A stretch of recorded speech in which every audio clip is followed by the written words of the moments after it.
یہ بات تو مشہور ہے کہ مکے میں آبادی کا آغاز سیدنا اسماعیل علیہ السلام سے ہوا۔ آپ نے 137 سال کی عمر پائی اور تاحیات مکے کے سربراہ اور بیت اللہ کے متولی رہے۔ آپ کے بعد آپ کے دو صاحبزادگان نابت پھر قیدار یا قیدار پھر نابت یکے بعد دیگرے مکے کے والی ہوئے۔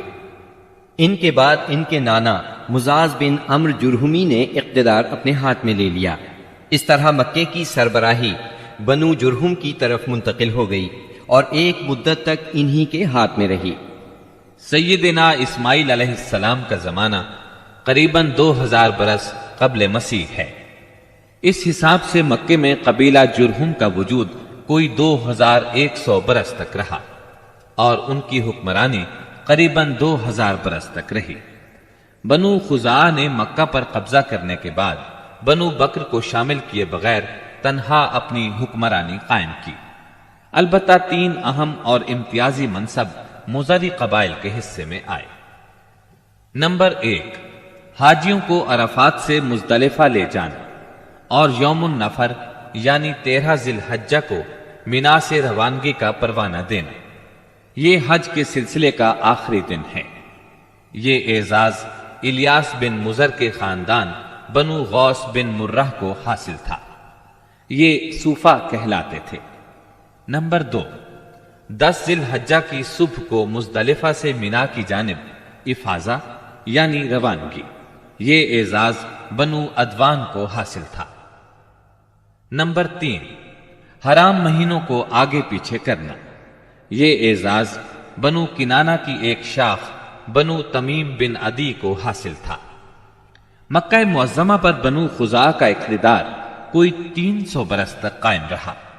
یہی زمانہ تھا جب ادنانی قبائل مکے اور حجاز سے نکل کر نجد، عراق کے اطراف اور بحرین وغیرہ میں پھیلے اور مکے کے اطراف میں قریش کی صرف چند شاخیں باقی رہیں، مگر مکے کی حکومت اور بیت اللہ کی تولیت میں ان کا کوئی حصہ نہ تھا، یہاں تک کہ قصی بن کلاب کا دور آیا۔ قصی نے مکے کا بندوبست اس طرح کیا کہ قریش کو مکے کے اطراف سے بلا کر پورا شہر ان پر تقسیم کر دیا اور ہر خاندان کا ٹھکانہ مقرر کر دیا۔ البتہ مہینے آگے پیچھے کرنے والوں کو نیز آل صفوان، بنو ادوان اور بنو مرہ بن عوف کو ان کے مناصب پر برقرار رکھا، کیونکہ قصی سمجھتا تھا کہ یہ بھی دین ہے، اس میں رد و بدل کرنا درست نہیں۔ قصی کا ایک کارنامہ یہ بھی ہے کہ اس نے حرم کعبہ کے شمال میں دار الندوہ تعمیر کیا۔ اس کا دروازہ مسجد کی طرف تھا۔ دار الندوہ دراصل قریش کی پارلیمنٹ تھی، جہاں تمام بڑے بڑے اور اہم معاملات کے فیصلے ہوتے تھے۔ قریش پر دار الندوہ کے بڑے احسانات ہیں، کیونکہ یہ ان کے اتحاد کا ضامن تھا اور یہیں ان کے الجھے ہوئے مسائل احسن طریقے سے طے ہوتے تھے۔ قصی کو سربراہی اور عظمت کے یہ مرتبے حاصل تھے۔ نمبر 1، دار الندوہ کی صدارت، جہاں بڑے بڑے معاملات کے بارے میں مشورے ہوتے تھے اور جہاں یہ لوگ اپنی بیٹیوں کی شادیاں بھی کرتے تھے۔ نمبر 2، لوا یعنی جنگ کا پرچم قصی ہی کے ہاتھوں باندھا جاتا تھا۔ نمبر 3، حجابت یعنی خانہ کعبہ کی پاسبانی۔ اس کا مطلب یہ ہے کہ خانہ کعبہ کا دروازہ قصی ہی کھولتا تھا۔ خانہ کعبہ کی خدمت اسی کے ذمے تھی، چابی بردار بھی وہی تھا۔ نمبر 4، سقایا یعنی پانی پلانا۔ اس کی صورت کچھ یوں تھی کہ حوض میں حاجیوں کے لیے پانی بھر دیا جاتا تھا، اس میں کچھ کھجور اور کشمش ڈال کر اسے شیریں بنایا جاتا تھا۔ حجاج جب مکے آتے تو اسے پیتے تھے۔ نمبر 5، رفادہ یعنی حاجیوں کی میزبانی۔ حاجیوں کے لیے بطور ضیافت کھانا تیار کیا جاتا تھا۔ اس مقصد کے لیے قصی نے قریش پر ایک خاص رقم مقرر کر رکھی تھی۔ یہ رقم حج کے موسم میں قصی کے پاس جمع ہو جاتی تھی۔ وہ اس رقم سے حاجیوں کے لیے کھانا تیار کراتا تھا۔ جو لوگ تنگ دست ہوتے یا جن کے پاس توشہ نہ ہوتا وہ یہی کھانا کھاتے تھے۔ ان کے علاوہ کچھ اور عہدے بھی تھے جنہیں قریش نے آپس میں تقسیم کر رکھا تھا۔ ان کی تفصیل یہ ہے۔ نمبر 1، احسان یعنی فال گیری، قسمت کا حال دریافت کرنے کے لیے بتوں کے پاس جو تیر رکھے رہتے تھے ان کی تولیت، یہ منصب بنو جمح کو حاصل تھا۔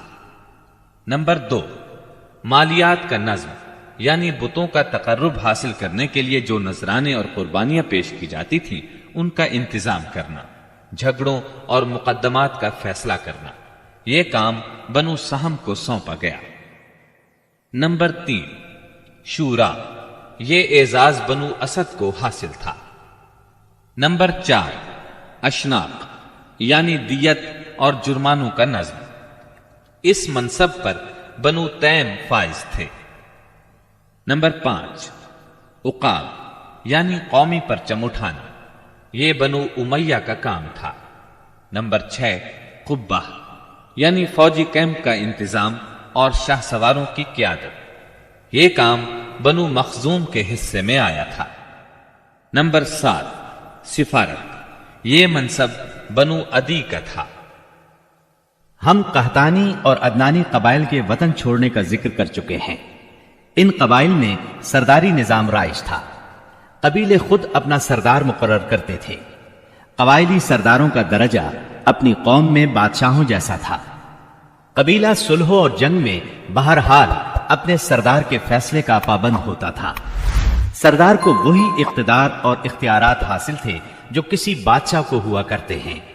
حتیٰ کہ بعض سرداروں کا یہ حال تھا کہ اگر کبھی وہ بگڑ جاتے تھے تو ہزاروں تلواریں بے نیام ہو جاتی تھیں، اور وہ یہ بھی نہیں پوچھتے تھے کہ سردار کے غصے کا سبب کیا ہے۔ اب رہا سیاسی حالات کا مسئلہ۔ جزیرۃ العرب کے 3 سرحدی علاقے تھے، یہ تینوں غیر ممالک کے پڑوس میں تھے۔ ان کی سیاسی حالت سخت پریشان کن تھی۔ وہاں انتشار کی کیفیت تھی، صورتحال زوال پذیر تھی۔ انسان مالک تھا یا غلام، حاکم تھا یا محکوم، بس انہی 2 طبقوں میں بٹا ہوا تھا۔ تمام تر فوائد سربراہوں کو، خاص طور پر غیر ملکی سربراہوں کو حاصل تھے، اور سارا بوجھ غلاموں کے سر تھا۔ وہ طرح طرح کے ظلم و ستم برداشت کرتے تھے، زبان نہیں کھول سکتے تھے کیونکہ حکمرانی جبری تھی۔ انسانی حقوق نام کی کسی چیز کا دور دور تک وجود نہیں تھا۔